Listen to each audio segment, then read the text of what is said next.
बीच अदानी मामले पर जेपीसी बनाने की मांग कर रहे विपक्ष में फूट पड़ गई, क्योंकि कई विपक्षी पार्टियों ने अपनी मांग मनवाने के लिए कांग्रेस से अलग रास्ता अपनाया और राष्ट्रपति के अभिभाषण पर चर्चा का बॉयकॉट कर दिया, जबकि कांग्रेस के सांसद सदन में बैठे रहे और चर्चा का हिस्सा बने, क्योंकि कांग्रेस का कहना है कि वो अदानी मामले पर जेपीसी बनाने की मांग चर्चा में शामिल होकर मनवाएगी। लेकिन आम आदमी पार्टी, बीआरएस और शिवसेना को ऐसा नहीं लगता, क्योंकि उनका कहना है कि सदन में चर्चा में शामिल होकर जेपीसी की मांग पूरी नहीं होगी। इन पार्टियों के रुख से साफ हो गया कि वो कांग्रेस से अपनी राह अलग करने के मूड में है। हमारे विपक्ष के और दूसरे दलों को, उनको साथियों को लगता है वो चर्चा में शामिल होकर जेपीसी ले लेंगे, ले ले सरकार से।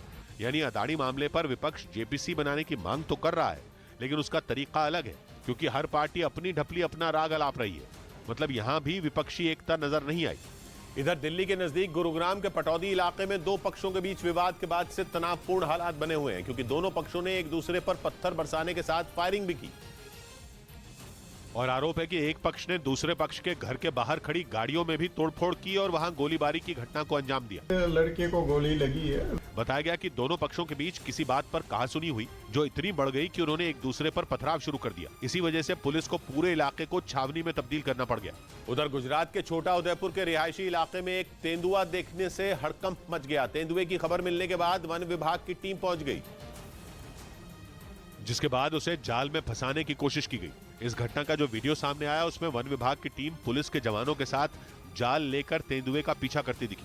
जैसे ही कुछ लोगों ने जाल फेंककर तेंदुए को पकड़ने की कोशिश की, तेंदुआ जान बचाकर भाग गया।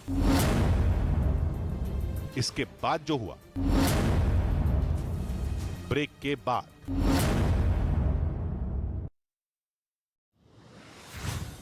आज लोकसभा में पीएम मोदी का संबोधन, राष्ट्रपति के अभिभाषण के धन्यवाद प्रस्ताव पर देंगे जवाब। केंद्रीय मंत्री रामदास आठवले ने राहुल गांधी के आरोपों को बताया बेबुनियाद, बोले कारोबारियों का प्रोफाइल देखकर दिया जाता है काम। त्रिपुरा के अगरतला में मुख्यमंत्री माणिक साहा ने डोर टू डोर अभियान चलाया, कहा हम जनता के साथ हैं और त्रिपुरा का विकास करना चाहते हैं। त्रिपुरा विधानसभा चुनाव में बीजेपी का प्रचार अभियान तेज, राजनगर में हुई विजय संकल्प रैली में रक्षा मंत्री राजनाथ सिंह हुए शामिल। त्रिपुरा के उनाकोटी में विजय संकल्प रैली में शामिल हुए उत्तर प्रदेश के मुख्यमंत्री योगी आदित्यनाथ, विपक्ष पर निशाना साधते हुए कहा चुनाव में कांग्रेस और सीपीएम के प्रत्याशी की जमानत जब्त करवा देंगे। त्रिपुरा दौरे पर उत्तर प्रदेश के मुख्यमंत्री योगी आदित्यनाथ, अगरतला में गोरखनाथ मंदिर पहुंचे योगी, मंदिर में की पूजा। नशा मुक्त भारत अभियान के कार्यक्रम में कल शामिल होंगे अमित शाह, 25 नशा मुक्त केंद्रों को राष्ट्र को करेंगे समर्पित। न्यूज़ 18 इंडिया की web series FIR number 208 streaming now.